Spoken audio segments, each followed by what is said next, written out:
my first doctor, before the one that I'm talking about, was terribly insensitive and really activated my trauma, and was just it was such an upsetting experience that I went through that I don't get angry very often, but when there's an injustice and when I'm personally affected by it, that's when I tend to act. Yes. And I actually kind of love that specific type of anger that comes up in me, because it's like fire. It just feels like I have to do something about it. And I think my sensitivity really played into that, because it was just this passion, this fire. And, it ended up getting me to where I am now. Yeah, it's so empowering and useful because, we're emotionally impacted, but then we can channel that emotion into action, and there's no other choice. Like, I don't want other people to go through what I've went through.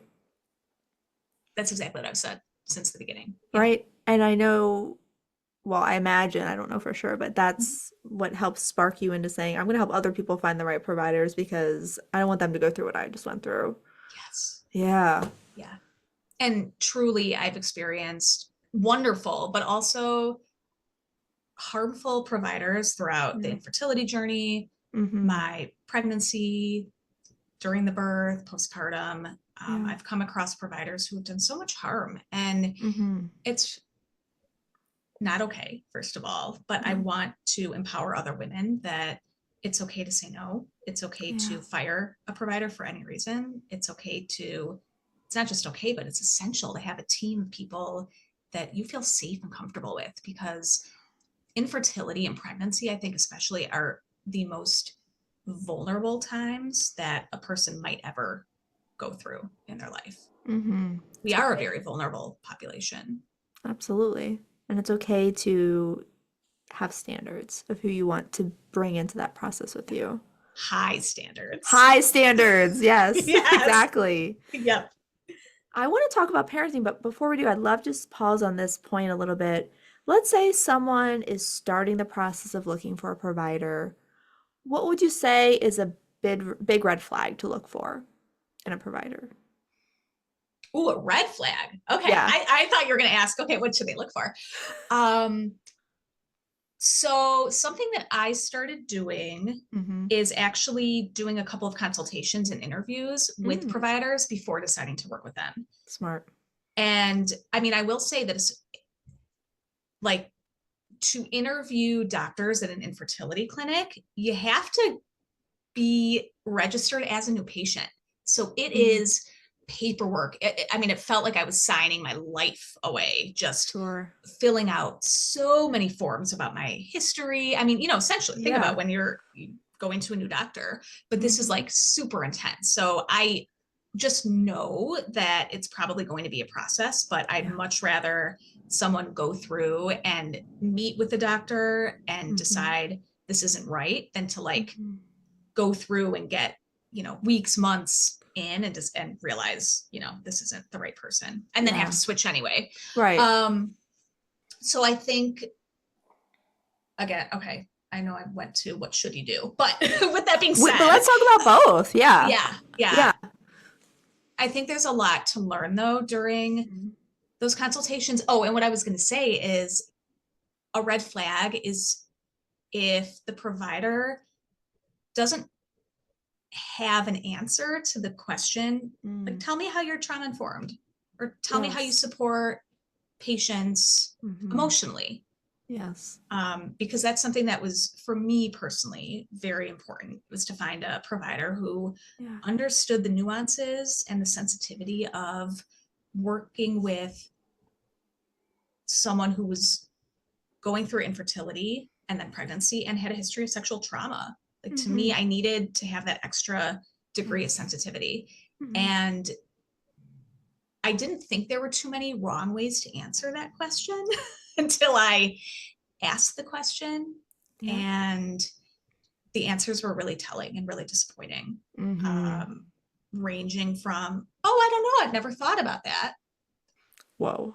Yep. To the midwife who I ended up choosing giving just such a beautiful answer, which she gave specific examples of how she asked for consent and is, wants to know about my history. And then she also said, and I learn from my patients too. And so I That's realized, it.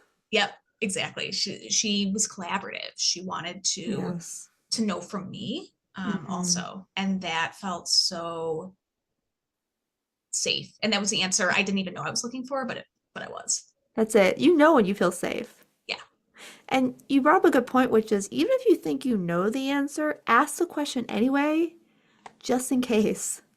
You said, I don't think that there would be a wrong answer to these questions, but you found out there was. Not everyone's trauma informed, not everyone is collaborative. Right. You know, I think we have these assumptions about providers that this is how they should be, but a lot of times they're not. We have to Yeah. ask those questions. And what I found too with medical providers specifically is they can be a fantastic medical doctor. Yes. And the bedside manner may not be so great. And I think that's what can be really challenging is that conflict, that disconnect when you get someone who gives you really great medical care and they can do harm, emotional harm. Absolutely. They could be a very skilled medical clinician, but then, right, that emotional piece is just as important. If they're not trauma informed, if they're not client or patient oriented, they could, I mean, this is a very vulnerable process, as you shared. Um, you need someone who's going to feel safe in that. Yeah. Absolutely. And speaking of that first reproductive endocrinologist, the infertility doctor that we met with, she was TikTok famous. I mean, she Yeah. is like very well known in the Yep. field. And she is, again, great at what she does, but Yep.